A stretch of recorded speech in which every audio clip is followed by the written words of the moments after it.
Yeah. Cool.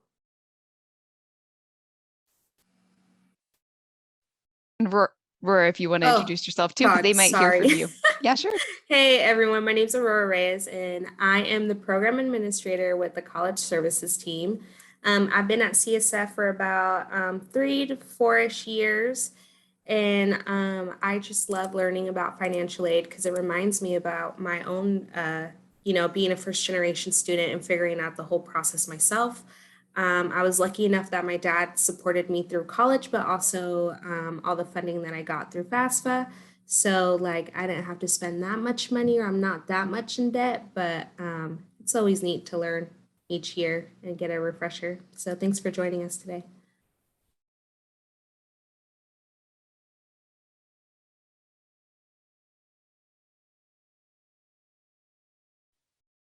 All right, and we're handing it over to Maria to talk about crunching the numbers. Okay, so as I was saying earlier today when I was introducing myself, money is always a source of stress and uncertainty. So what we hope to accomplish today is really give you the tools to figure out now how much money you can count on, and if you don't have enough, what are the things you can do to make sure you have enough, right? So that is one less stressor you have while you're in college. So transitioning always to new things, like from high school to college, from college to a job, from job to job, can always add a little bit of stress because you don't know what you're walking into, right? So we are hoping that we can remove one of those stressors so that you can focus on adjusting to the campus, connecting with your resources on campus, making friends, connecting with professors, and of course, focusing on school, right? So that is what I hope that you can walk away with today, just having the tools to figure out the numbers, as the title of our presentation says. So how do you know if all your costs, your college costs, are going to be covered, right? So we want to start, so there are a couple of terms I want to define at the beginning, so that you know what I'm talking about as I'm, as we're getting through the presentation. The first one is what we call cost of attendance, or cost of attendance is another phrase for budget, right? So the cost of attendance, it includes all of the different expenses you're going to have during one academic year. So that is going to include your tuition and fees, your books, your room and food, even if either if you live on campus or off campus, right? You'll have to pay rent and buy food, transportation, and other miscellaneous expenses. That is what we and financial aid offices refer to when we're talking about cost of attendance or budget, right? It's all of those costs, not just one of them, but all of them. The next term I'm sure you're familiar by now, is the Student Aid Report, or SAR. The Student Aid Report is the summary that you receive after filing your FAFSA or your WASFA, right? It's a summary of all the information that you provided. And the reason why this document is important, not just to list, right, all the information you provided, but because it also gives you the estimated family contribution, or EFC. This number, it's a number that results from you entering information about your family's you and your family's income, any assets, how many family members live in the household, how many are going to be attending college, right? And that number is used by all financial aid offices, no matter what school you attend in the United States, to determine what type and what amount of financial aid you're going to qualify and you're going to be receiving. This number stays fixed during that year at any school you're attending. So that number doesn't really change depending on the school that you attend.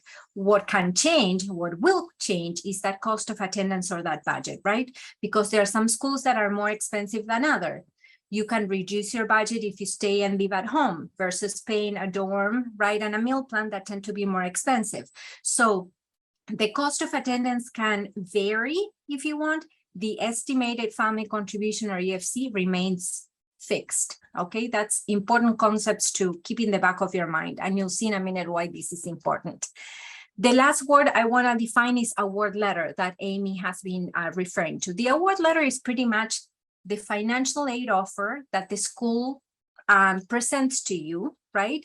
And what this letter contains is a combination, hopefully, of different sources of financial aid to help you pay for that cost of attendance. And it can include grants, scholarships, tuition waivers, work study, which is a form of financial aid, is on campus in general, sometimes off campus employment, and loans, right? So those are the different types of financial aid that you may encounter in your award letter. One of the things that we're going to be talking about today is that sometimes comparing the offers from the different schools can be difficult, can be confusing, because not all financial aid award letters look the same. So some may display information differently. Some of them may contain all the information you need to crunch the numbers. Other will require that you do a little extra work, like going into the school's website to gather all this information, right? The cost of attendance, the EFC, and you will have your award letter, right? So these are the three pieces of information you will need to crunch the numbers. Let's go into the next slide and define a couple more terms for you.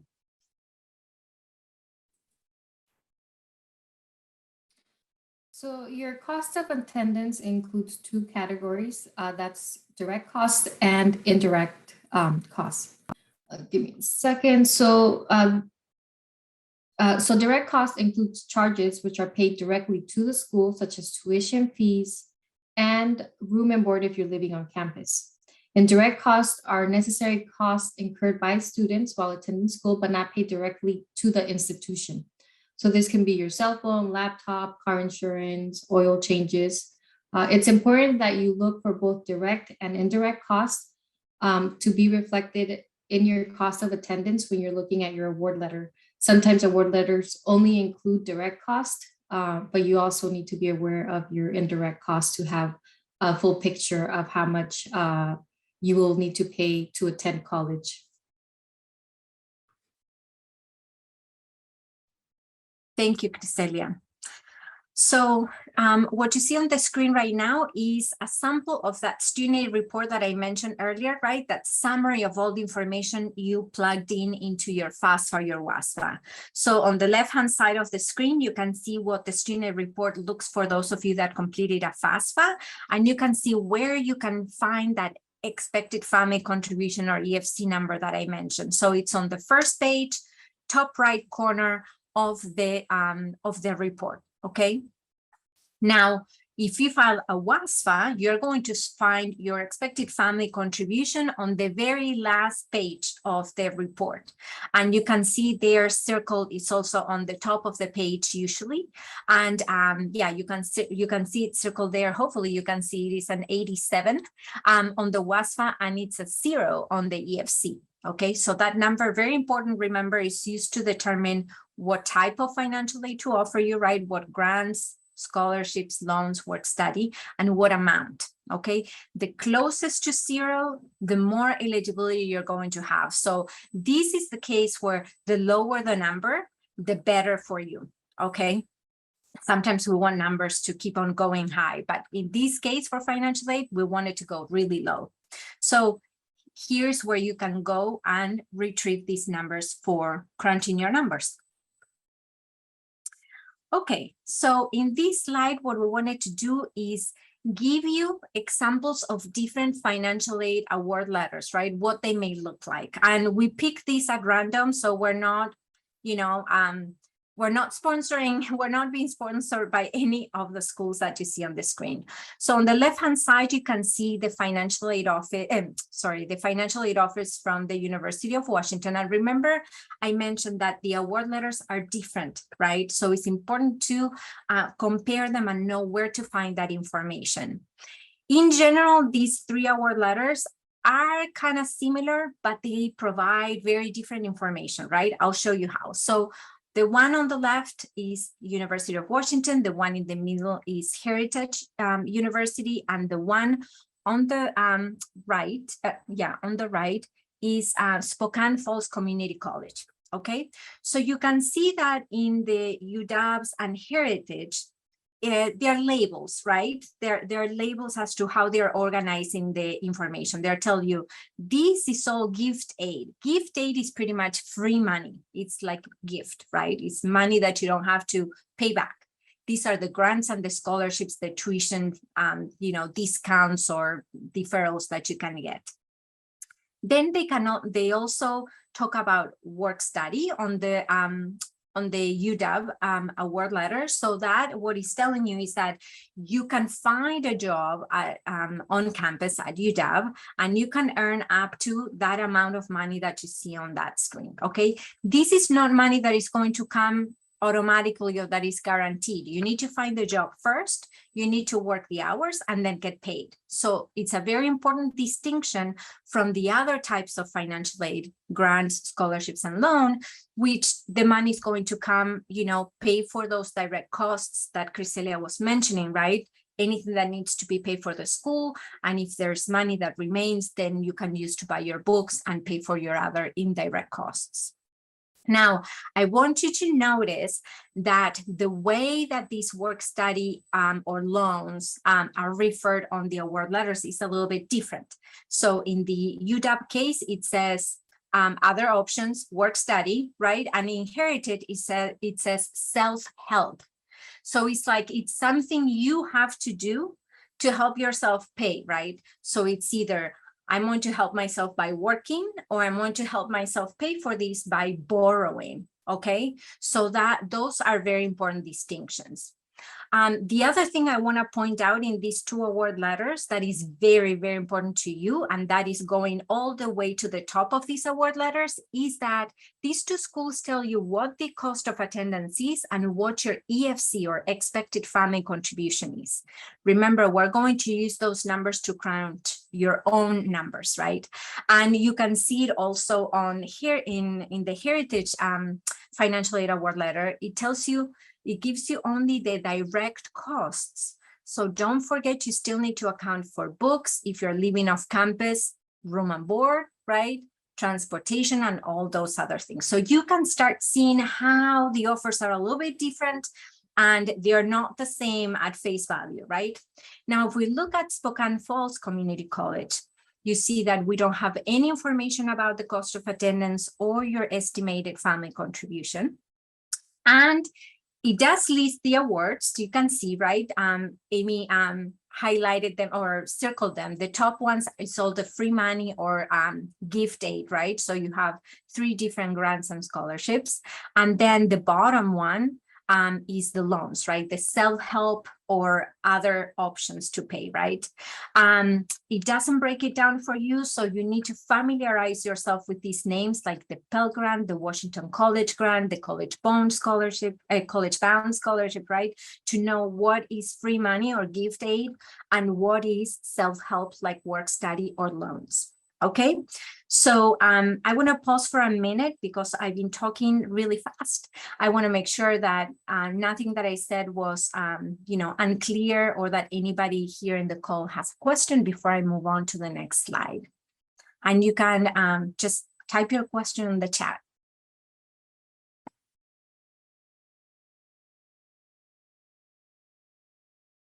I'll tell you that when I was going to college, I had an award letter that looked similar to the one at UW and another one like the one at Spokane Falls.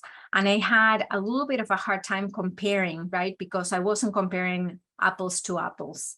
So I had to do my research to understand really what the offer from the community college was. So, well, I see that there, would you mind briefly recapping subsidized versus unsubsidized? Sure. Thank you, Zach, for that question.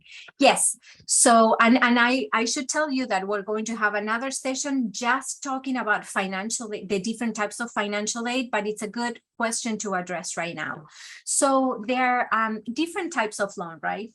There are some good, loans. There are others that are not so good and others that I will definitely tell you to stay away.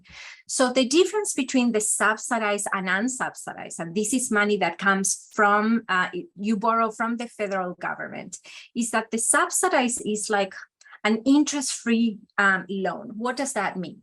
There is no interest or there are no charges being accrued, which means accumulated to the money you're borrowing. So let me give an example. I borrow $1,000 today and I pay back $1,000, right? That means that there are no charges or interest accruing on that principal amount that I borrow, $1,000, okay? That is what a subsidized loan is. While you're in school, there's nothing being charged. Once you start going into repayment, they start charging you a little fee. Now, the unsubsidized, it means that there is an interest accruing from the minute you get that money. So I borrow $1,000 on day one of my college career, and by day 5, or by day 30, I should say, because it's monthly, there is already a little bit of money accruing on that $1,000. So by day 30, I may owe $1,005, just to say something, right? But that may seem slow, but after 4, 5, 6 years in college, that tends to accumulate, right? So it's important when you're comparing loans that you're comparing, how much interest, when the interest starts getting accrued, and what are kind of my repayment options, right? Do I have to pay it, how do I have to repay it, right? All at once? Do I have a grace period? What happens if I get sick or I lose my job or I don't find a job, right? Those are all good questions to ask. And as I mentioned, we have a separate section on all this. And actually we have a section just on loans. So I hope you will join us at a later time. Thank you, Zach, for that. Okay, let's go to the next slide, please. Thank you. So this is the formula that we here at College Success Foundation recommend you use, because it really simplifies all the other formulas that you may see there. So start by going to your financial aid award letter and add up all the free money that you're being offered, all the grants, all the scholarships, all the tuition deferrals or discounts that the school is offering you. Then go and calculate what your direct costs are, right? And remember, I'm going to remind you, direct costs is the money that the school is going to bill you for, or the charges you have to pay the school and the school only. So usually that is tuition and fees, right? If you're living on campus, then it's also going to be your dorm and your meal plan, okay? So first, all the free money, and then all the money you have to pay directly to the school. Even if you purchase your books on campus, you're not paying the school, you're paying the bookstore. So that's why we're not including it here, okay? So the difference between the free money and the direct costs can result in 2 different scenarios. One, that you receive more free money than your direct costs. So then you receive a refund, right? So you receive money back to pay for all those other indirect costs, your books, your transportation, as Criselia was saying, gas, oil changes, right? Your toiletries, don't forget, those add up, right? Toilet paper and, any soap and shampoo and laundry, right? So that is the best case scenario where you get more free money than the direct costs, then you have money to pay for the other expenses. Now, the other scenario that can happen, and it does happen, and that's why we're here to talk about it, what to do if you're in this case, is that actually the free money is less than what you owe the school. So you have to come up with alternative ways of paying the difference, right? Not just to the school, but also remember the books and the transportation and all those other expenses. So we are going to give you a couple of scenarios of how this may pan out. But what I want to mention here is that if you're in the second scenario where free money is less than what you have to pay the school, then you have what this, Heritage refer as self-help. You can use work study or a job off campus that you may already have. Borrowing, we always, I always say borrowing is good as long as it's only what you need, is from good sources like the subsidized loan, and it has good repayment terms, right? So we want to look at the interest.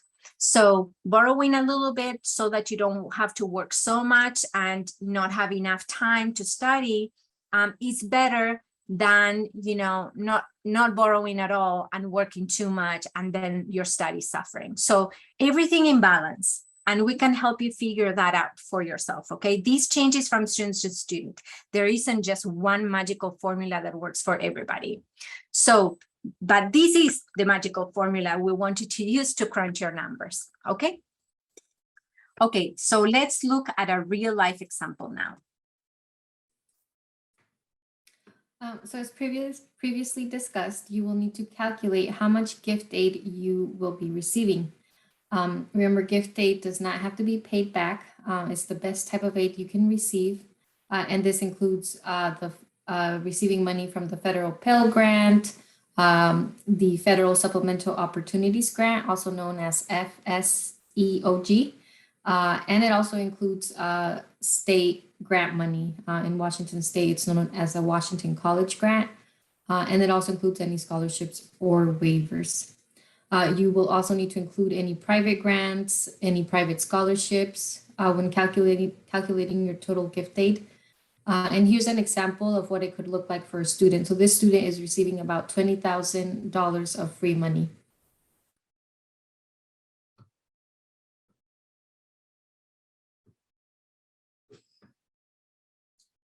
And then for work study, if you apply for work study, you will want to see how much money you can earn. You also need to make sure that you find a job and that you apply for it. Remember that for work study, you earn that money after you work the hours that are assigned to you. And then once you find a job, you'll know how many hours you'll be working per week, how much you will get paid, and that'll help you calculate if you're able to, in this case, earn $1,000 based on your class schedule as well. Yeah. Next slide. Thank you, Criselia. Thank you, Amy. So in this scenario that we're showing you, this student also received, was offered loans by this school. So this student award letter is from Eastern Washington University. So the school offered the student to borrow almost $1,500 to close that gap, right? The gap between the cost and the financial aid. So as you can see here, right, the school is showing what the interest rate for that loan is 4.99. This year it has gone up. Each year the interest rate goes up and down. It can never go above 8.25 because that's set by law, right? But it can go down, which is a good thing. And that's the only offer that the student got. So the student could, if they wanted, borrow $1,500 for the year. Now, let's look at what crunching the numbers may look like. And I know that this slide at first may seem a little bit overwhelming, but let's focus first on the first. Let's go row by row, okay? So the first one is the cost of attendance or the budget that includes both direct and indirect costs, right? And for this student to attend Eastern Washington University for 1 year, the cost is $22,000, okay? This student is going to live on campus. The EFC or estimated family contribution is 0, which is a good thing, remember, because the closest to 0, the more financially the student is going to receive. And as Criselia showed you in the grant slide, the student had almost $20,000 in grants. So this student is in pretty good shape. And you can see it listed there on row number 3.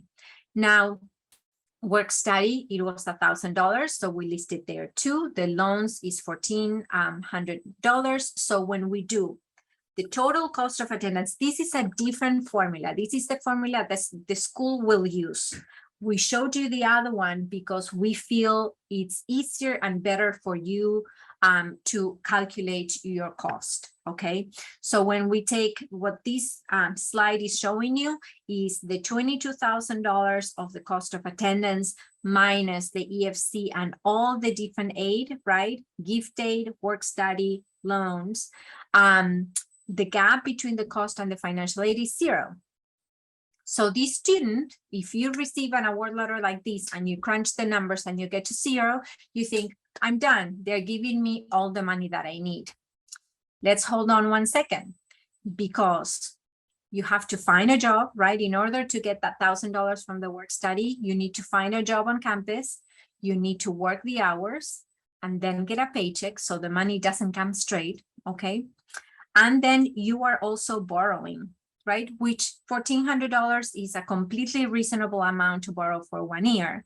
But, you know, in other schools, that number may be much, much higher. And you need to think about if, you know, if it's reasonable to borrow, you know, you and only you will know what is reasonable to yourself, what you're willing, right, to borrow. So, but I want to point that out.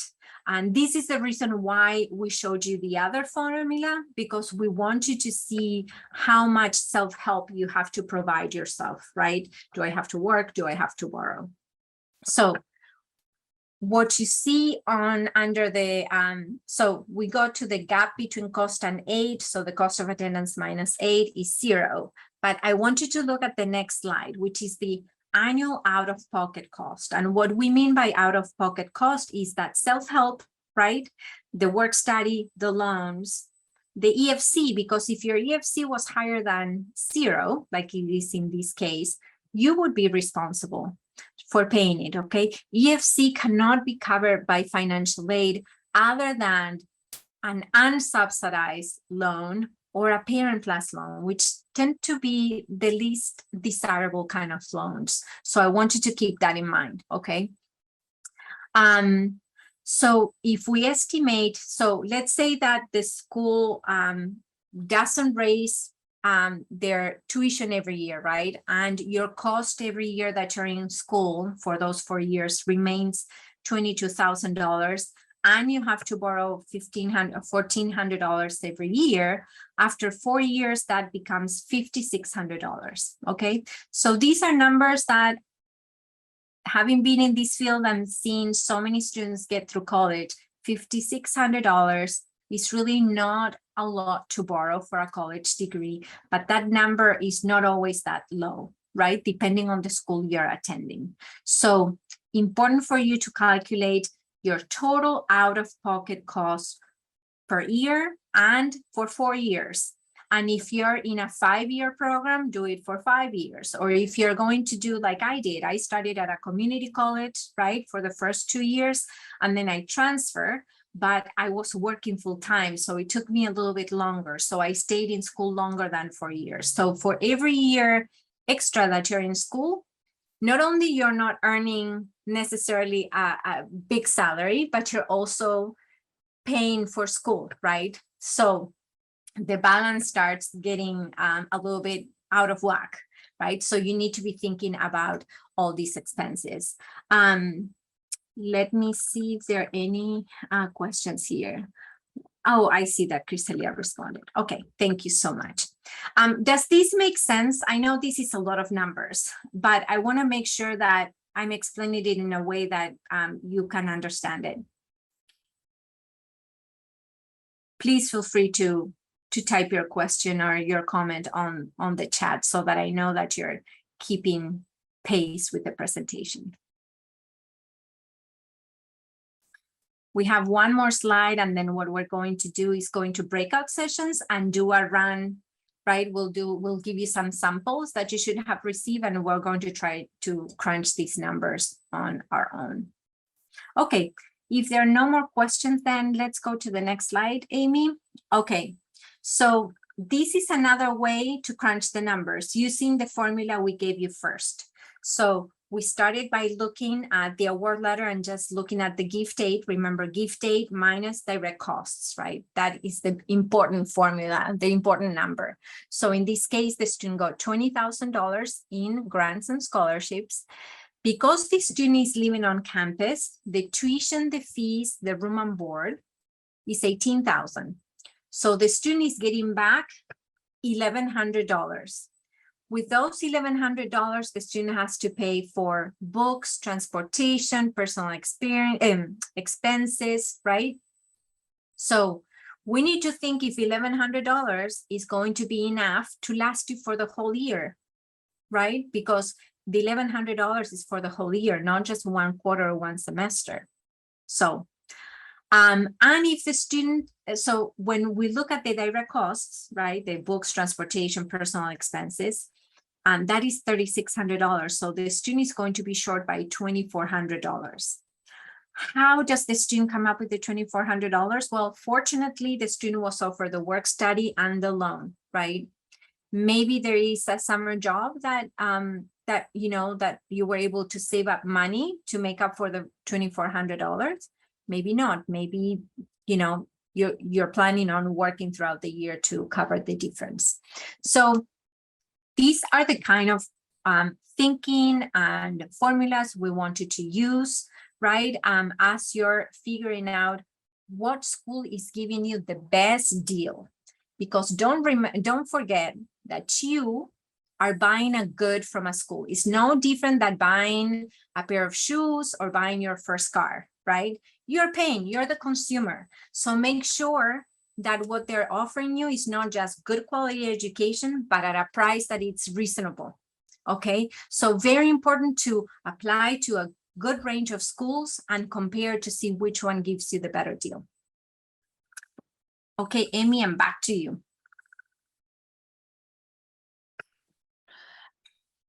All right, we are going to be breaking up into smaller groups in just a moment, and I will put this link in the chat. Actually, could someone else pull the link in the chat? I've got PowerPoint up, so I'm not able to do that. So we're going to practice in smaller groups. We're going to have a breakout group for those who are planning to attend a four-year school or have questions about four-year school financial aid awards, and then those who are interested in learning more about two-year schools and going through a sample of a two-year award letter. And just to kind of prep you, you're going to get this link for a Google Drive, and there's a bunch of samples in there. So if you plan on going into the two-year breakout room, open up the two documents that say two-year. If you plan on going into the four-year, open up the documents that say four-year. And you'll have a copy. The presenter will also be sharing a copy on the screen. And these are samples, so it's just a chance to see what an award letter might look like in these scenarios. And yeah, you've got that link in chat. Let me just check there's anything. Oh, here we go. Yes, the second link there that Maria listed. Great. And we can kind of workshop it in your breakout rooms as well. So.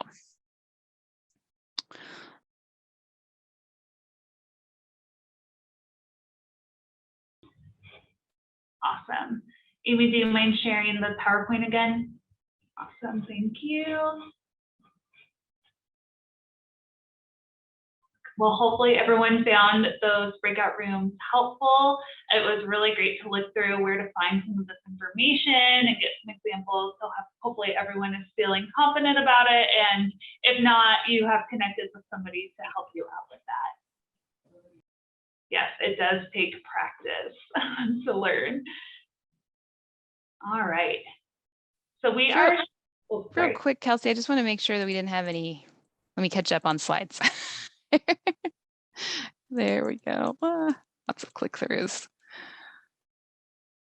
Do we have any?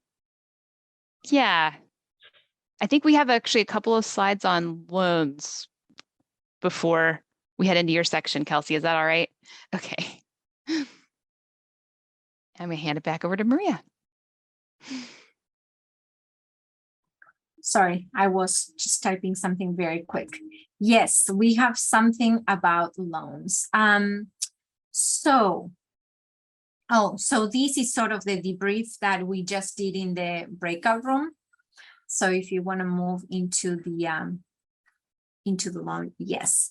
So we talked a little bit about sometimes having to work or borrow to make up for the difference, right, between what the school offers you and what the cost is.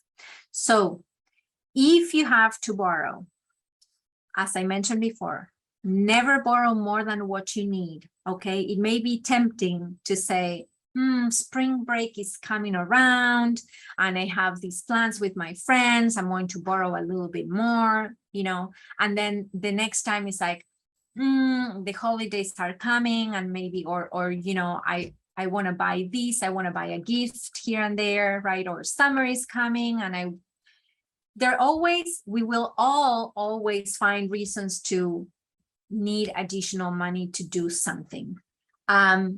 Please believe us, those of us that made mistakes going through college by borrowing and not thinking about the consequences, right, of that snowball that your loan becomes after 5-6 years. And it doesn't stop there. Remember that there's interest that's going to be accruing, right? You will have a minimum of 10 years to pay your loan. During those 10 years, there is interest accruing. So maybe those $500 you borrowed to go on a spring break trip, I'm just saying something, right?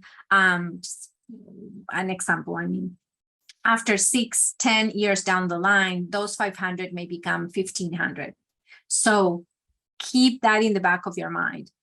And another exercise, and these I'm just going to do a preview, but as I said, we'll have a full presentation on loans. When you're borrowing, start thinking about that first job you'll be able to get right out of college, right?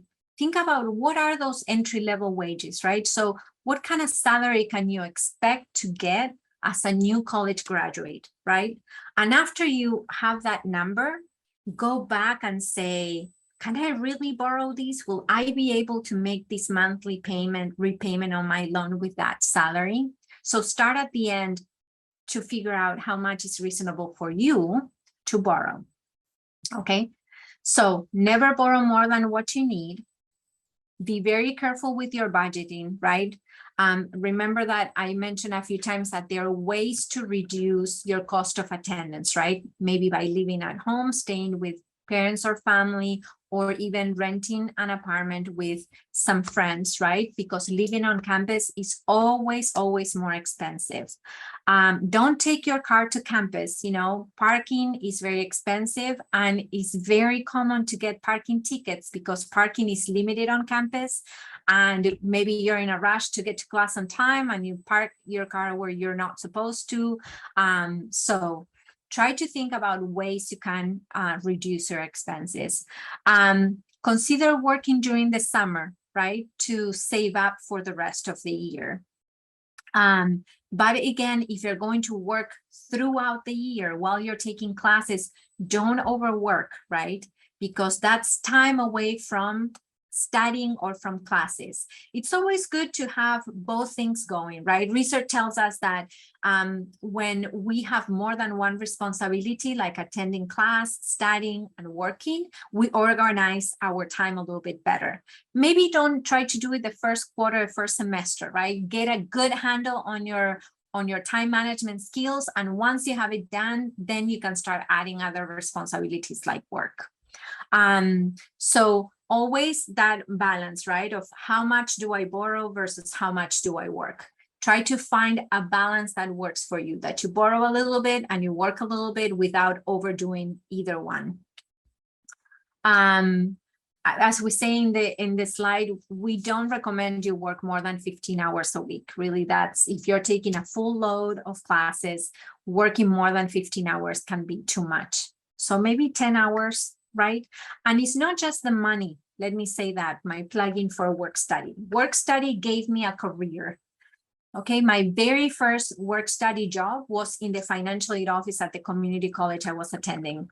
My plan was not to become a financial aid expert, but it really, those years working in the financial aid office really taught me that financial aid went hand in hand with my values of access and equity and access to education for all, right? So I didn't even know it.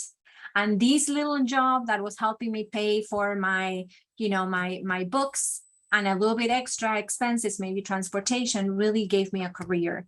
It provided me the opportunity to get somebody to recommend me for a job, write me a letter of recommendation for a scholarship or grad school. So think about not just the money that you are getting from that job, but the connections and all the opportunities that that job can bring to you. Okay, and the last thing I'm going to say about loans is private loans and credit cards. The evil, okay, stay away from those, are the most expensive. As it says on the slide, they are risky because the interest rate is really high. The interest rate actually fluctuates a lot more than your federal loan. Remember earlier when I said, if you can't find a job, if you get sick, if you are laid off, your federal loans will have ways for you not to pay or defer your payment. With private loans or credit cards, they don't care. They want their payment every month. So stay away from those as much as you can.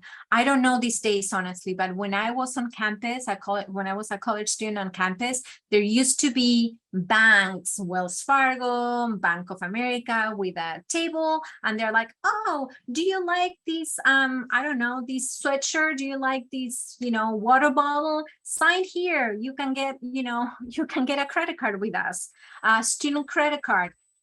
Don't fall for that, okay? Again, they're not going to be offering you good terms on that credit card. Stay away from them. Stay with your federal student financial aid. Okay, the last thing I'm going to talk about in terms of financial aid is what circumstances can put you at risk, not just in terms of borrowing, but in terms of losing your financial aid, which sometimes happens, right? And so that is, for example, if you're an undeclared major and you spend too much time exploring majors, why can this put you at risk? Because there is a limit as to for how long you can receive financial aid. So for federal aid, you can receive it for up to 6 years. State aid, 5 years. College bound, just 4 years. Okay, so that's why it's important to, as much as it would be nice to be able to spend some time exploring majors, do it,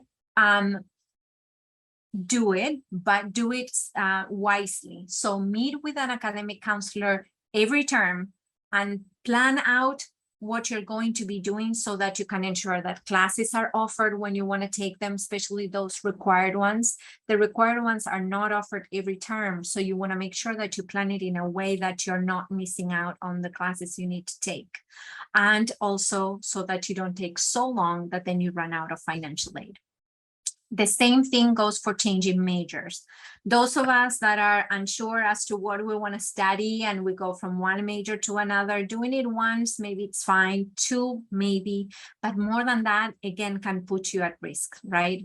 The 5 or 6 year educational plan, again, can also put you at risk of losing your financial aid unless you have it very well planned.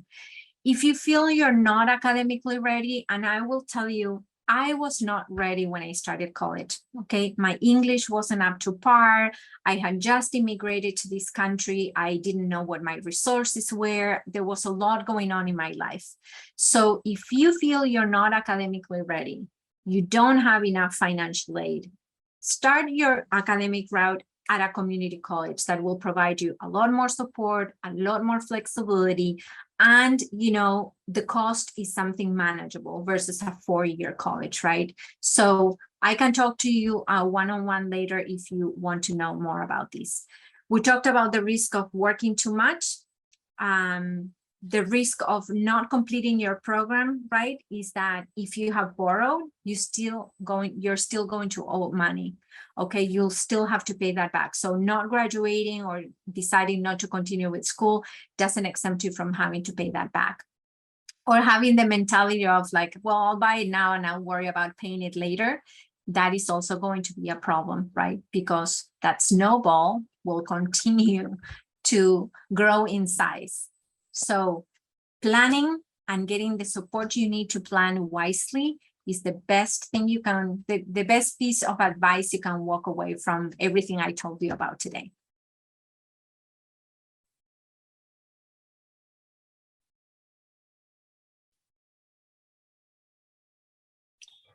Awesome. Thanks so much, Maria. That was some amazing information. And I think everyone has your contact info now. So if they have additional questions, they will be able to reach out.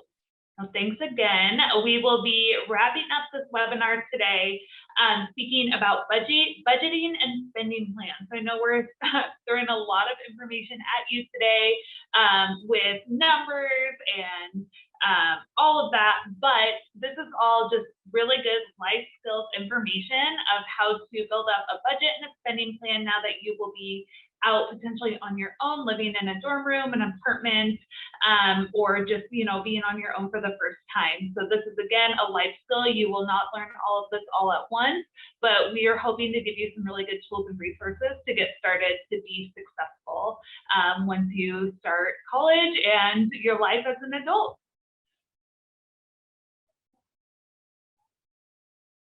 Okay, now that you know how much money you'll be working with, we will be working on a budget and a spending plan. So you got that financial aid, you got your refund, but what are you going to be using that money for with housing and expenses and food and all of that? It can be really overwhelming. So we're hoping to help you out with that process.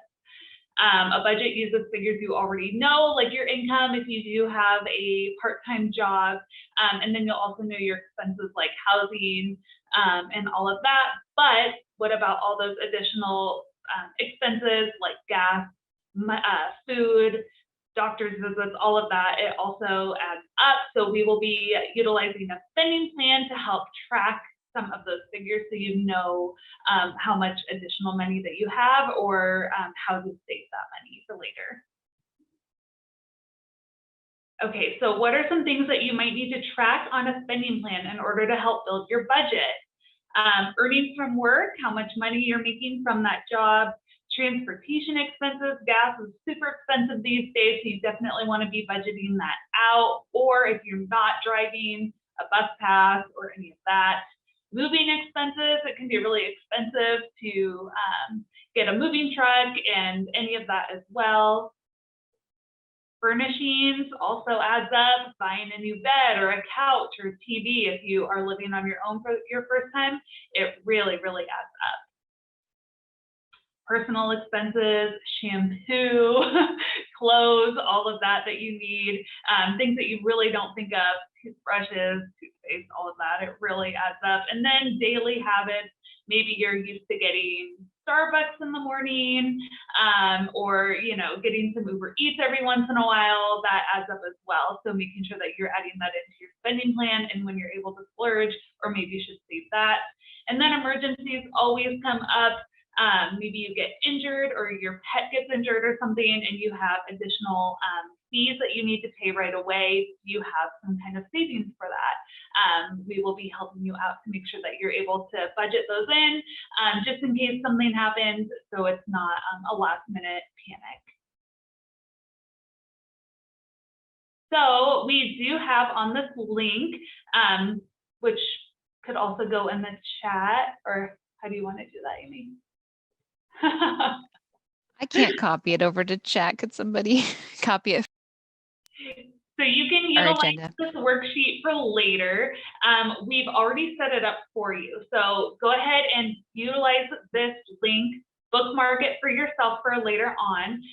It's just a really, really great spreadsheet that you can put in all of your information, all your spending, how much your rent is, all of that, and then see how much you have left over for food, expenses, personal expenses, any of that too. So utilize this worksheet. That's sometimes the hardest part, is just getting it all set up. So we've already done that for you.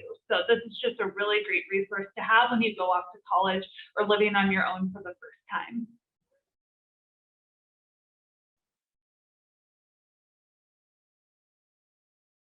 Okay, so we talked about all the great points of doing a spending plan, but if you are not tracking on a spending plan, things can get out of control pretty quickly. You have no idea where that money is being spent, which can be really stressful when you look at your bank account one day and you maybe have a couple dollars in there, you wonder where all of that money went.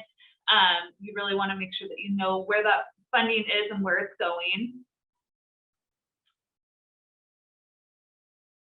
Bad spending habits, again, maybe you're going to Starbucks in the morning or Dutch Brothers and getting that $5 coffee every morning.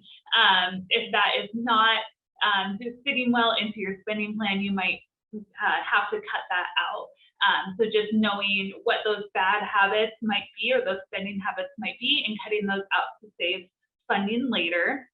Unprepared for emergencies. Again, you never know when something might pop up. Maybe you have some car issues, or you have an unexpected doctor's bill or something like that.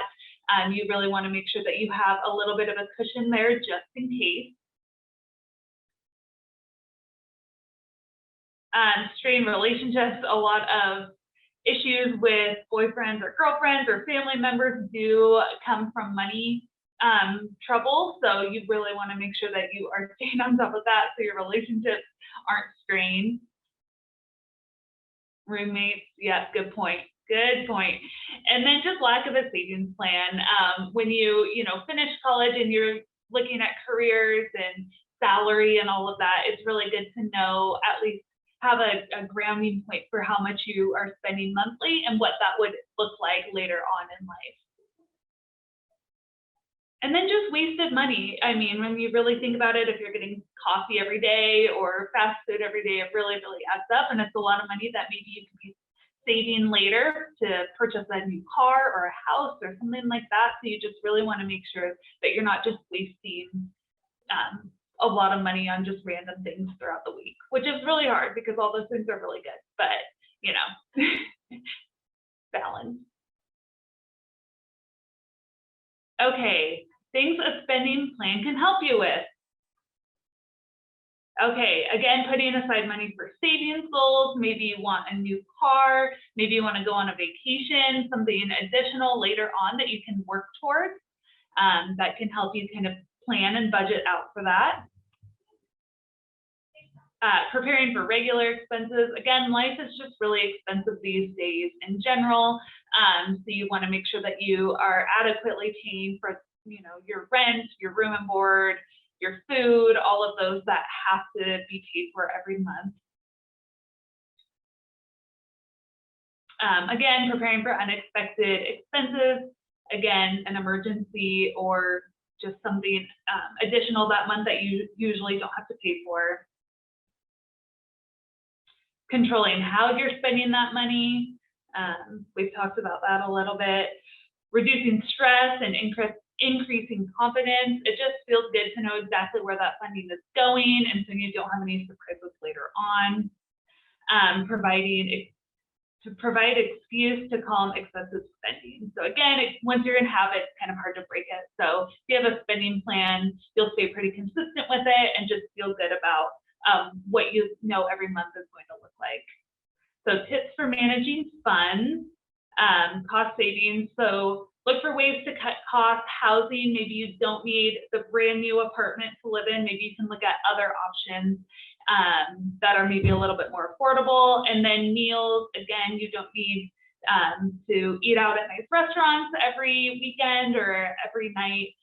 Look for ways to make some meals at home and save a little bit of money that way too. Bank accounts, it's really good to have a solid bank account that you're able to log into and see how much money is going in there. Building credit is really important. We'll go into that as well. And then employment, obviously having a job, maybe a work-study job or something just a few hours a week to help build up that savings. Some general saving tips. So this is a really good one. It's really good to have no-touch money, that old piggy bank mentality. You might not have a piggy bank nowadays, but just something that you're saving some money. Next click, please. I think it says, yeah, a box, a bank account is probably the best way to do it, or even just a jar. We have a little coin jar in our kitchen that if you just have a few extra coins in your pocket, just throw them in there and it really does add up. What makes a little bit more sense than just a coin jar is putting a certain amount of money in your account every month that you just don't touch and it just sits there. That way, you know, if something does come up later on, you have that funding in there in case of an emergency or an unexpected cost. Or if nothing comes up, maybe you can use that money for something fun or save towards something bigger, like a new car or something like that. But it's just something that's additional. You don't spend it during the week. It's no frivolous spending with that funding, but you know that it's there if you need it. Could I offer one thing that I set up around college was when I was working, I had my paycheck going into my checking account because that's how I was paying my rent and things like that. But a lot of times your bank you can set up really easy in your bank account a direct transfer into your savings account. And so like I just did that, and it was only maybe $20 a month, but that really builds over time. And that was something that I started right away once I had a regular paycheck. And you could do that even with your refund funding as well. So that's especially with apps on your phone for banks, that sort of stuff is built to make that easy, to get that no touch money in a separate place that you're not going to be spending throughout the month. Yeah, very good insight. And I think if you click one more time, there's more insight on this too. So yeah, just some tips on this, avoiding any of those additional fees that just really add up. Uber Eats, DoorDash, any delivery service, anything that's convenience does cost money. So it really adds up. So maybe, you know, that $7 fee for a DoorDash could go into your no touch money instead, and it can sit in your bank account in a different category and start building. So just small things like that really do add up. No excessive online shopping. I know it's Amazon Prime Day, I think is what they call it today. So there's a lot of deals online, but you know, just try to avoid those unless you absolutely need some of those. Don't just shop frivolously online. Try to save that money as well. It really adds up. If you're living at home, say that you are staying locally and living with your family for the next couple of years and don't have to pay bills, take advantage of that and save that money. Act as though you do have those funds and you do have to pay rent and gas bills and all of that, and save that money instead in a different fund. That would be a really great way to start saving up that money. So when you are out on your own, you are able to have this pot of money ready to go.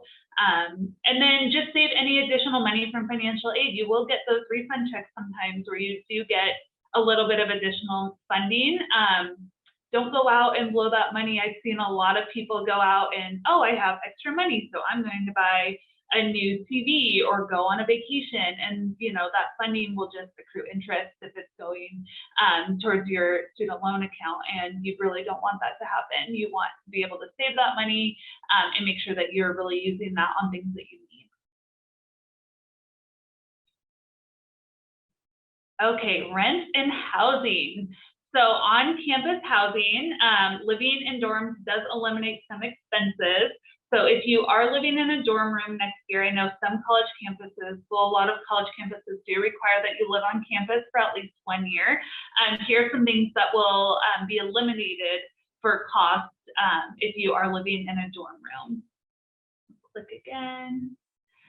So these are all included in your room and board when you are living in a dorm room. So you do not have to pay electricity, gas, water, cable, or internet, or food. Food you are paying for, obviously it's in your meal plan for your room and board, it's all together. But you know, a lot of these fees, when you do live on your own, maybe in a house or an apartment that you're renting, you will get separate payments for all of these, and they do add up, especially, you know, in the summer when it's really hot, you'll get higher bills, or in the winter when it's really cold, your electric bill might be more. So these are all included in room and board, so you don't have to worry about managing several payments every month if you do live in a dorm room or on campus housing. You also don't have to pay security deposits or first and last month's rent. Usually when you rent an apartment or a house, there's a lot up front that you have to pay, like thousands of dollars up front that you have to pay. And you don't have to do that in the dorm room. So there are housing fees, obviously, and they can be sometimes paid for by your financial aid, which is great. So just keep that in mind, that if you are trying to live off campus, there's a lot of additional fees that you have to pay up front. Cost of furniture, they are fully furnished most of the time. I would say almost all the time, unless you have a certain on-campus apartment. Furniture can be really expensive, and it's actually a lot of it's back ordered now. So a lot of people are waiting months and months to order a couch or a bed or something. And so really expensive and kind of hard to find nowadays. And then transportation, you'll be on campus, you can walk to the food halls or your classes, so you don't have to pay additional gas money or you know, car maintenance, which is really nice. So pros, again, all inclusive. Dorm rooms are furnished. Student dorm costs won't rise if your roommate leaves. So yeah, if you have a roommate and they leave, that's not up to you to have to cover their rent instead, which happens to a lot of people if they have roommates in a house or an apartment. If they leave, then you're covered. You have to cover the rent until you find a new roommate, which can be really stressful. So you don't have to worry about it. And then again, you're saving costs of car, gas, and insurance. Here's some cons too. Off-campus housing can be cheaper in smaller communities. So if you do find like a small apartment near campus, it could be pretty cheap.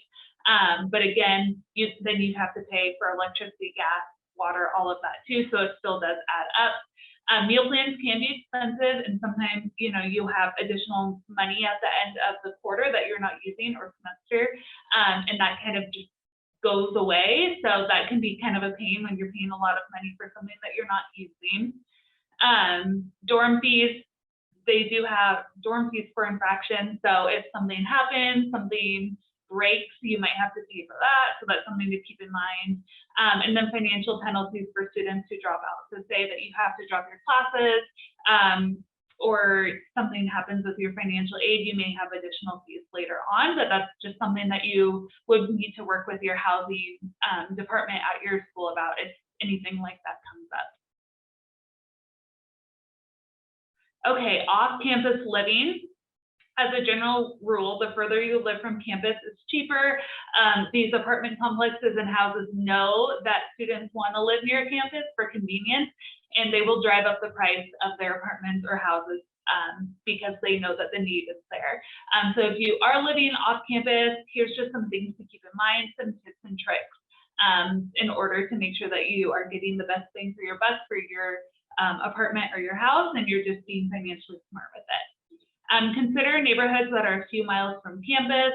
Again, maybe close enough that you can walk to if you need to, or ride your bike, but not super, super close where the price would be dramatically more expensive. Check bus lines and public transportation, especially if you are going to college in a bigger city or a city that has a really good transportation system. Make sure that the house or the apartment that you're looking at is within walking distance or really close to a bus line. Then you can just hop on a bus and then go to your classes. And then that's a lot easier than paying for parking and gas and all of that too. Calculate parking and gas expenses if you are going to drive. Again, it is cheaper if you are further away from a college campus, but then you're paying for parking every day potentially, and then gas is really expensive now. So just calculating that out and making sure that that makes sense to live far away. And then commute times versus public transportation or carpooling. Maybe you have a few roommates that you can drive with and take turns, so then you're saving on gas. But sitting in traffic all day, every day is not going to be fun, trying to go to and from class every day. So just try to find what makes the most sense for you. Zillow.com, Craigslist, and Apartments.com are some really great resources to find housing. Hopefully you're able to go on there and kind of compare a few different places to find the cheapest, safest, closest option, whatever works best for you. Some tips, again, utilize those bus and light rail plans in your area, really map that out and make sure that that makes sense for where you want to be. and where your college campus is located. If you can, look for 9-month leases, so during the school year, so you don't have to worry about summer if you're not planning on being in the area. Sometimes 9-month leases can be a little bit more expensive, so just keep that in mind and find what's best for you. A lot of students try to sublease out their apartments for the summer. So say that you go to college in Cheney at Eastern Washington University, and you're planning to come home for the summer, and you want somebody to stay in your apartment. There's a lot of other students who are also trying to do that. So it can be really hard to try to sublease out your room and then make up that money. You might just end up having to pay rent for 3 months that you're not there. So just keep that in mind. If you can, find roommates. If you have, the more roommates you have, the cheaper your rent and utilities will be. You can split all of that up. Living on your own can be really expensive, so just keep that in mind. And then never sign a lease under pressure. If you don't feel comfortable somewhere, please ask a trusted friend or family member for help with that. I know there can be some scams out there when you're looking for apartments or for houses, so you really want to make sure that you're being smart with that and you feel comfortable signing a lease. It is a contract that you will be obligated to pay, so you really want to make sure that you feel comfortable paying for that and living there. Okay, and then food, groceries, and savings on food. So we said earlier how expensive like DoorDash can be and your daily coffee and all of that. So just some ideas of how to plan groceries out. As you can see on this Trader Joe's receipt, this person purchased a lot of just random vegetables, some avocados, some milk, bananas, some fruit, and it really didn't add up to that much. I can't see the bottom of it anymore, but I think it was like 20 bucks or something. So this person was pretty smart about planning out their meals. They were able to get, if you click a couple more times, you can see that they got several meals out of this shopping list. So their meals ended up being, when you really break it down, their first meal was rice, veggie, stir fry with a fried egg on top.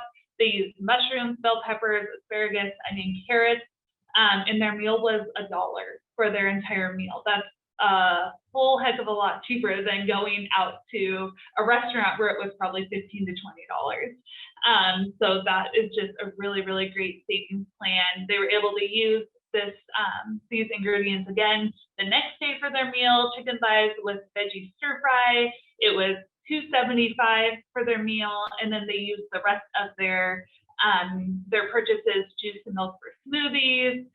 They added avocado on top. So this person is just being really, really healthy, and they are saving a lot of money. Again, convenience is just a lot more expensive than buying all of these individually. I know it can be kind of a pain to go through and cut up mushrooms, bell peppers, onions, all of that, but it really saves you a lot of money, and you can get multiple meals out of a couple ingredients. Those salad bags are really convenient, but they're really expensive. So just so you know, like prepackaged food is just more expensive than doing it yourself. It will take a little bit more time, but again, you can be more creative, get a few more meals out of it, and save some money. So being able to not only budget your money for housing and other expenses, but your food is really important too, and it really adds up. So you want to make sure that you are meal prepping as much as you can, planning out your meals in advance, and you'll get several meals out of one grocery trip. Saves you time too. So win-win for everything.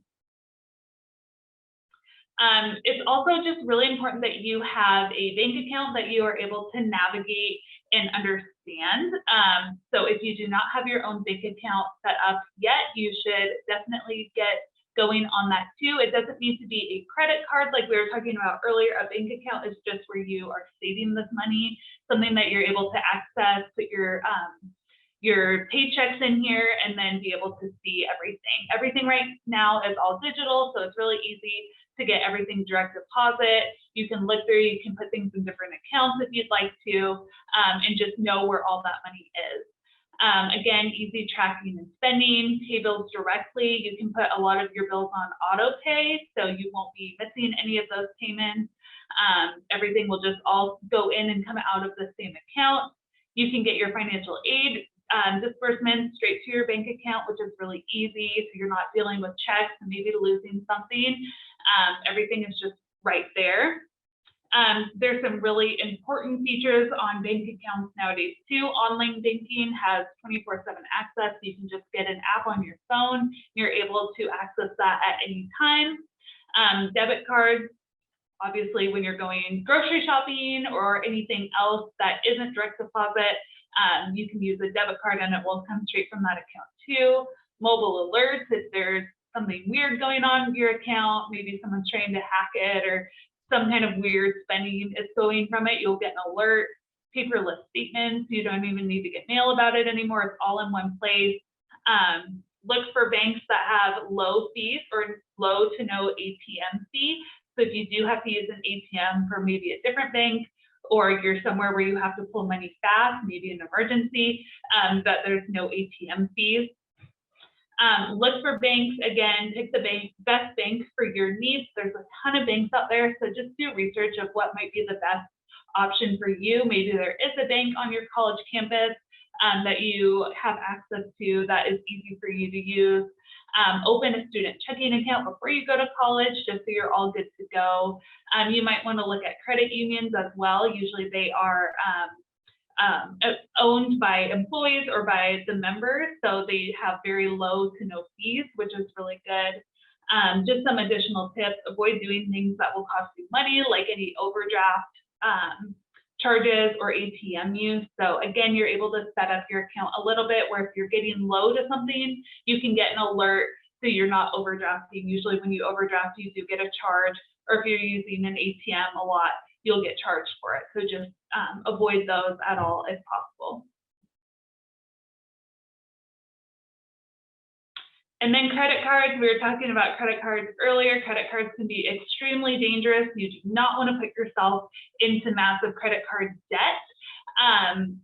But credit cards can also be good too in case of emergency or to help build credit. So just be really, really smart if you do end up opening up a credit card. Why would you have a credit card? Student loan refinance. You could do this. Please talk to your financial aid office about this if possible. And then credit checks, you do need to have credit in order to rent a lot of times. So you do need to have some sort of credit. You can help build credit with a credit card, but just make sure that you're paying that off every single month. You're not taking out more than you need because it can really add up. And if you get into credit card debt, it can be really hard to get out of. So again, pay off that balance in full every month. Don't get more than one credit card every 6 months. I would just avoid getting multiple credit cards in general. Find the best one for you. Make sure it's a secure credit card. You'll need a steady income, so you'll need a bank account and a job a lot of times to get a credit card authorized to use, so just be careful with that. Be careful with the annual fees that you might accrue. You don't want a credit card that has heavy fees on it, and a lot of credit cards do have cashback options, so if you are utilizing that for some of your bills, you could be getting some cash back, so make sure to save that funding as well.